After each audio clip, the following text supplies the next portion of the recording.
A wealthy and beautiful California woman, Mrs. Patricia Gregory, has spent 14 years searching the world over for her little daughter, Joan Gregory. 14 years ago, Mrs. Gregory, her husband, and baby daughter were shipwrecked in the South Pacific. Everyone on board was believed lost except Mrs. Gregory, but she has always felt that her little girl was also saved. This belief has caused Mrs. Gregory to offer a large reward for news of any young white girl found in the South Sea Islands who might prove to be her daughter. 14 years she has waited in vain, but now the story begins in Los Angeles. It is just 12 o'clock midnight. A police radio car is cruising near Mrs. Gregory's home. Car 67 at Weston and Slauson, a fight. Car 67 at the service station, Weston and Slauson, a fight.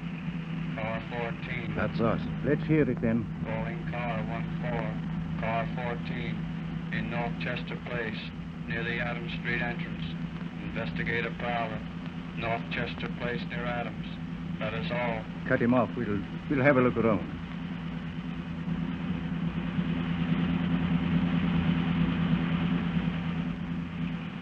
We're right in that block now. Yeah, slow down. This ought to be it. I thought I saw somebody on that lawn there. That's the Gregory place, isn't it? Yeah, there is something moving there. He's up the driveway, right behind him.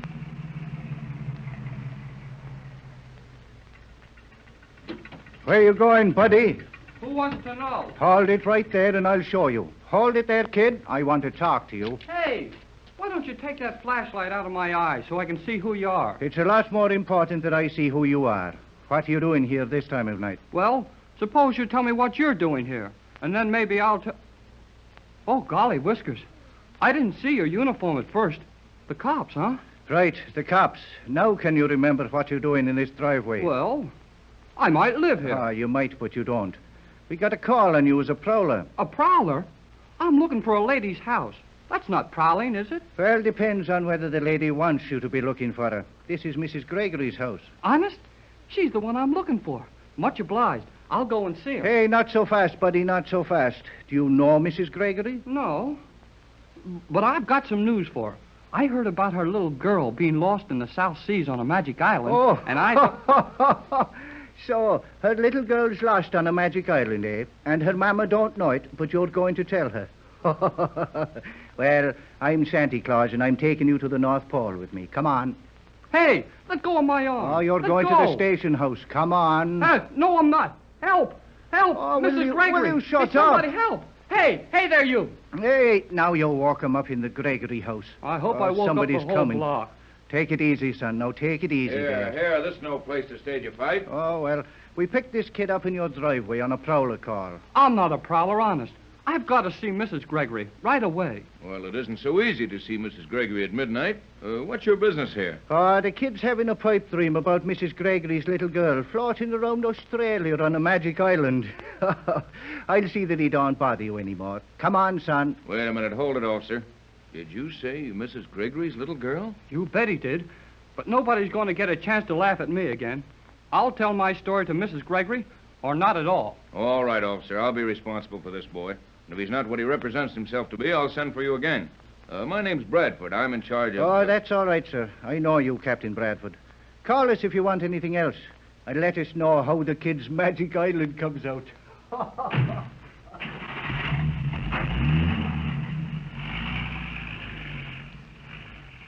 I'm sure glad you came out, sir. He was going to take me to jail. Well, if your story doesn't sound just right, you'll still get a chance to go. Come on up to the house now. We'll meet Miss Gregory. I know she'll want to hear my story, but I kind of hate to get her up at this time of night. Never mind that. Miss Gregory and I were just going out. You go open the door there and go right in. I'll follow you.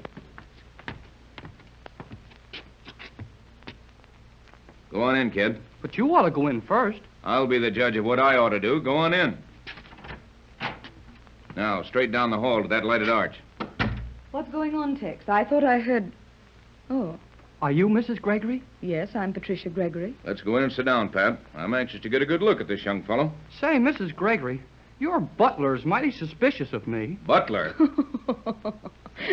I'm sorry, Tex, but you should see your face. Huh, butler. Huh. What makes you think I'm the butler? Well, heck, Nobody but a butler could act as suspicious of anybody as you do. You're wrong, young man. Captain Bradford is in charge of my affairs. Manager of my estate, master of my yacht, pilot of my planes, and...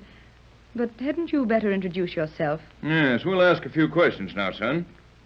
You sit over there. Keep your hands inside. Patricia, you stay near me. Don't be absurd, Tex. What danger could there be?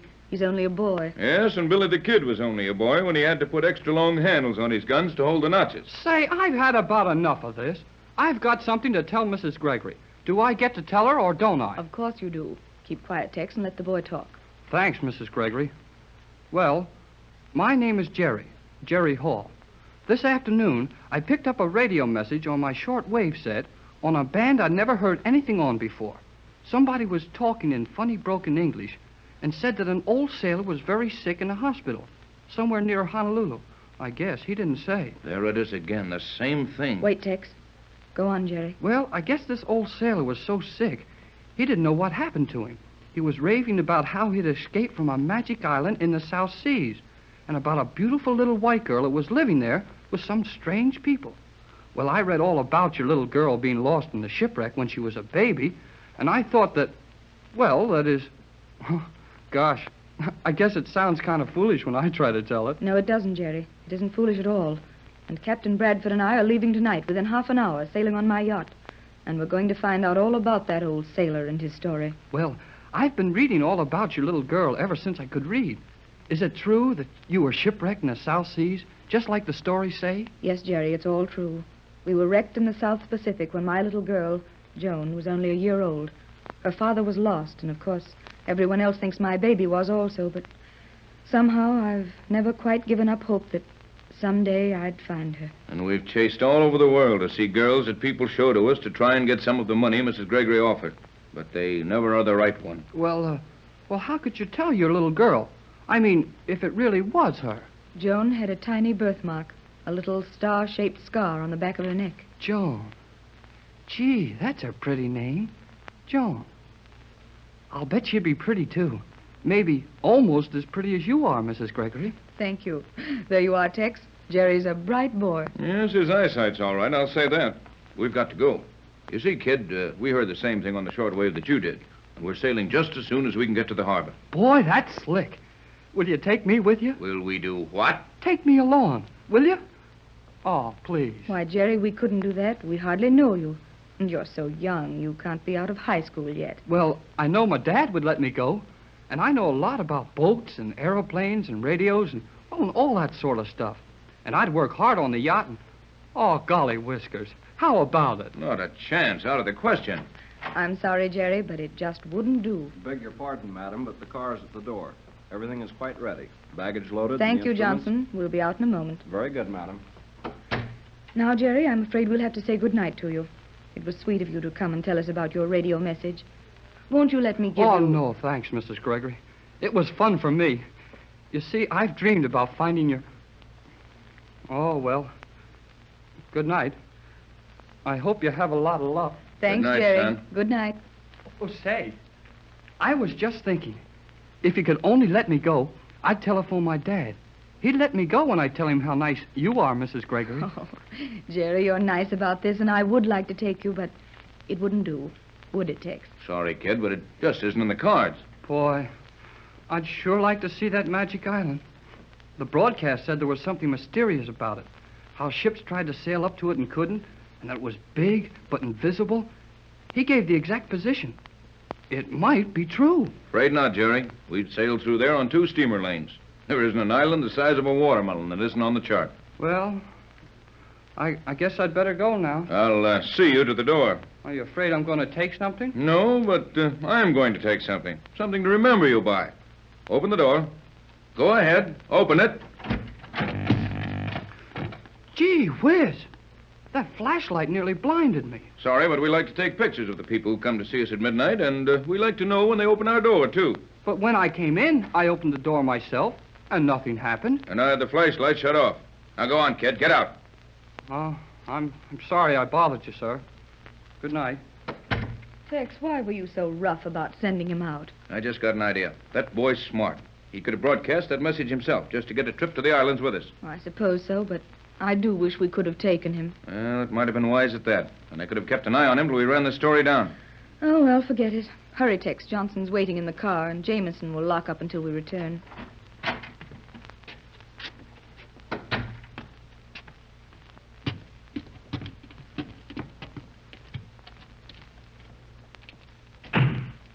To the harbor, Johnson. And step on it.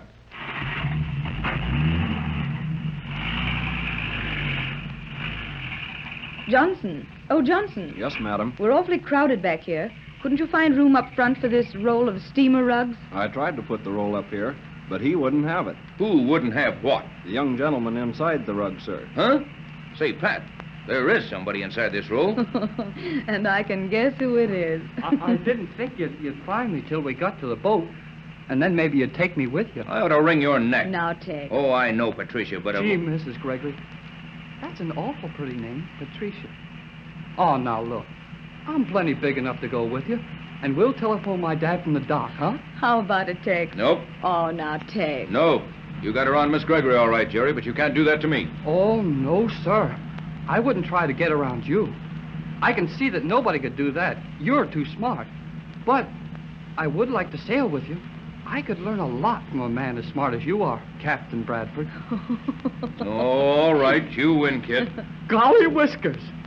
To the harbor, Johnson, and step on it.